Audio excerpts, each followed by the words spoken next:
میرے رسول کریم علیہ السلام نے مومن کی قبر کا حال بھی بتایا۔ سنن ترمذی میں، صحیح ابن حبان میں حضرت ابو ہریرہ رضی اللہ تعالیٰ عنہ بیان کرتے کہ حضور صلی اللہ علیہ وسلم نے فرمایا جب میت کو قبر میں رکھا جاتا ہے تو اس کے پاس سیاہ رنگ والے اور نیلی آنکھوں والے دو فرشتے آتے اور اس کو اٹھا کے بٹھاتے۔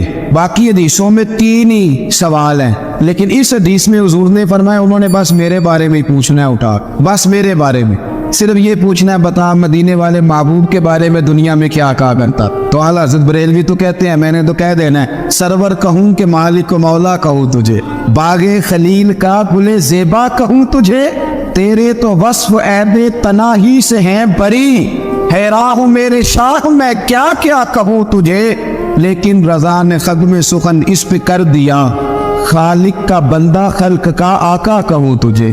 اور پیر میر علی شاہ صاحب کہتے ہیں میں نے وہاں یہ کہنا ہے کہ مکھ چند بدر شاشانی تے متھ چمک دی لاٹ نورانی، کالی زلف تے اکھ مستانی مخمور اکھی ہیں مد بریاں، سبحان اللہ، ما اجمل کا ما اکمل کا ما احسن کا، تے کتھے میرے علی کتھے تیری ثنا، مشتاق اکھیں کتھے جاڑ۔ تو نبی پاک علیہ السلام فرماتے ہیں میرے بارے میں پوچھیں گے، میرے بارے میں۔ ویسے بھی ایک سوال لازمی ہوتا ہے نا، یہ والا سوال لازمی ہے، من ربو کا پوچھ کے نا تو جنت جہنم کا فیصلہ نہیں، ماں دینو کا پوچھ کے جنت جہنم کا فیصلہ۔ بات اگر ختم ہونی ہے تو مدینے والے کے سوال پہ ختم، اس لیے کھل کے نعتیں پڑھا کرو، راج کے درود پڑھا کرو، یہ بات یاد رکھیں۔ یہ فیصلہ حضور کی ذات پہ ختم ہونا ہے۔ وہ شکایتیں کرتے ہیں نا لوگ آ کے، تو ایک بچی کو ہمارے ہاں داخل کرانے کے لیے ایک صاحب لے کے آئے، تو کہنے لگے بڑا عرصہ اسے فلانے مدرسے میں داخل کرایا، سوائے نعتوں کے کچھ بھی نہیں سیکھا اس نے۔ تو میں انہوں نے کہا چاچا جی جڑی اصل کام سی وہ تو سیکھ گئی نا تھوڑی بچ، قرآن و سنت بھی حضور کی نعت ہی ہے، لیکن آپ کو پتہ ہے کہ بات ختم مدینے والے کی نعت پہ ہی ہوتی ہے۔ حضور کا پیار اصل ہے، تو حضور فرماتے ہیں میرے بارے میں پوچھا جائے گا، وہ کہے گا کہ ان کے بارے میں کیا پوچھتے ہو، اشہدو ان لا الہ الا اللہ واشہدو ان محمدن عبدہ ورسولہ۔ تو فرماتے ہیں پھر اسے نا ایک طرف کھڑکی کھولی جائے گی تو جہنم کا دروازہ دکھایا جائے گا اور اسے کہا جائے گا اگر تو سوالوں کے صحیح جواب نہ دیتا تو دوزخ میں جاتا، لیکن اب تو نے صحیح جواب دیے ہیں۔ تو حضور فرماتے ہیں اس کی قبر 70 گز چوڑی اور 70 گز لمبی کر دی جائے گی۔ مسجد میں اسی والے حال میں جگہ مل جائے تو بندہ بڑا سکھی رہتا ہے، اور صبح جائے بینک اور پہلی لائن میں موقع مل جائے تو بندہ بڑا سوکھی رہتا ہے کہ میرا جاتے ہی کام ہو گیا۔ او خدا کے بندے، قبر بندے کی قبر، مکان اچھی سوسائٹی میں اچھا خستہ اور سستا مل جائے تو بندہ کہتا ہے کہ سودا بڑا بارے دا لب گیا، بھائی بڑا کمال ہو گیا، مزہ نہیں آ گیا۔ قبر 70 گز لمبی اور 70 گز چوڑی، اور یہ ترمذی شریف پڑھ رہا ہوں، بڑی مزیدار حدیث۔ نبی پاک صلی اللہ علیہ وسلم فرمانے لگے پھر اس کی قبر کو نور سے بھر دیا جائے۔ حضور کو پہچان گیا نا، قبر نور سے بھر دی گئی، اور جب 70 گز لمبی کر دی گئی تو بڑے پیارے لفظ ہیں حدیث کے۔ حضور فرماتے ہیں وہ بندہ پھر فرشتوں سے ایک بات کہے گا، عربی میں بھی ہے اردو میں بھی ہے، وہ میرا دل کرتا ہے پنجابی میں بتاؤں۔ وہ نا فرشتوں سے وہ بندہ کہتا ہے جب قبر ہو گئی نا 70 گز لمبی 70 گز چوڑی اور نور سے بھر گئی، قربان جائے، حضور فرماتے ہیں وہ مردہ وہ جو قبر میں پہنچا ہے، جب اس کی قبر کو یہ شان ملتی ہے تو فرشتوں سے پتہ کیا کہتا ہے، کہتا ہے میں گھر نہ دسا ہوا جا کے، یہ ذرا گھر نہ بتاؤں دوڑ کے، یہ ذرا میں اپنے گھر بتاؤں پا کے کہ اللہ نے بڑی خیر کر دی، اپنی اماں نہ دسا ہوا، میں بچوں کو بتا کے ان کے موج بن گئی ہے، میں بتاؤں اپنی بیوی کو، بتاؤں اپنے بہن بھائیوں کو، میں گھر نہ دسا ہوا۔ قربان جائے میرے رسول کریم فرماتے ہیں فرشتے کہ اس قبر کے عذاب سے رب کی پناہ مانگو اور اس کے لیے تیاری کر لو، یہ بڑا سخت دن ہے۔ حضرت سعد بن معاذ رضی اللہ تعالیٰ عنہ کا جب جنازہ تھا، فرماتے ہم جا رہے تھے تو 5-6 قبریں تھی، تو حضور نے فرمایا کن کی قبریں؟ ہم نے عرض کی یا رسول اللہ صلی اللہ علیہ وسلم یہ کافروں کی قبریں۔ یہ نبی پاک علیہ السلام نے فرمایا جو مسلمان جمعے کے دن یا جمعے کی رات کو فوت ہو، حدیث کے راوی حضرت ابو ہریرہ رضی اللہ تعالیٰ عنہ، حضور صلی اللہ تعالیٰ علیہ وسلم نے فرمایا جو شخص بیماری سے فوت ہوا، جو بندہ سورہ ملک پڑھتا ہے، سنن ترمذی میں حضرت ابن عباس سے روایت ہے کہ حضور صلی اللہ علیہ وسلم کے ایک صحابی نے ایک جگہ خیمہ لگایا تو وہاں سورہ ملک پڑھنے کی آواز آئی۔ سورہ ملک اتنی شاندار سورت ہے کہ نبی پاک صلی اللہ علیہ وسلم نے فرمایا یہ قیامت کے دن اللہ کی بارگاہ میں ناز سے جھگڑا کرے گی اور کہے گی اے اللہ یا تو میرے پڑھنے والے کو جنت عطا فرما یا مجھے قرآن پاک سے علیحدہ کر دے۔ اب عذاب قبر جو ہے، قبر کے اندر جو انسان کا عذاب ہے تو وہ بھی عالم برزخ کا عذاب۔ میرے رسول کریم صلی اللہ تعالی علیہ وسلم نے نا کچھ چیزوں سے پناہ مانگی ہے۔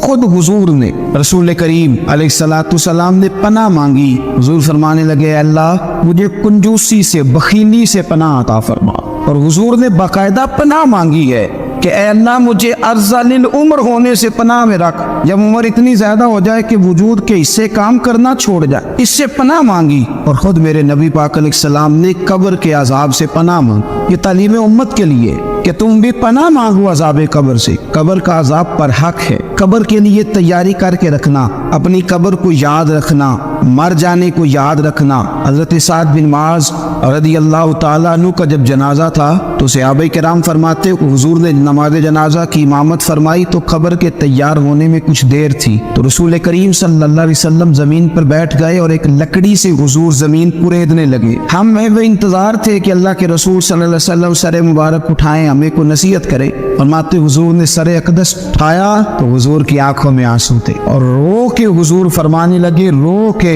کہ اس قبر کے عذاب سے رب کی پناہ مانگو اور اس کے لیے تیاری کر لو، یہ بڑا سخت دن ہے۔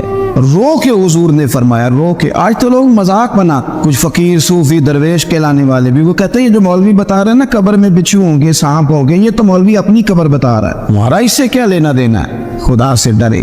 وہ چیزیں جو احادیث مبارکہ میں آ گئی جس سے نبی پاک نے ہمیں ڈرایا، ہمیں سمجھایا، آپ اس تنبیہ کو، اس نصیحت کو آپ اس رنگ میں لیں گے کہ مذاق بنایا جائے گا دین کا، بجائے اس کے کہ اس سے ڈرا جائے۔ حضرت سیدنا براء بن عازب رضی اللہ تعالیٰ عنہ ارشاد فرماتے کہ میں نے نبی پاک صلی اللہ تعالیٰ علیہ وآلہ وسلم سے خود اس بات کو سنا ہے، خود رسول کریم صلی اللہ علیہ وسلم نے فرمایا۔ حضرت زید بن ثابت رضی اللہ تعالیٰ عنہ بھی اس بات کے راوی ہیں، فرماتے ہم جا رہے تھے تو 5-6 قبریں تھیں، تو حضور نے فرمایا کن کی قبریں؟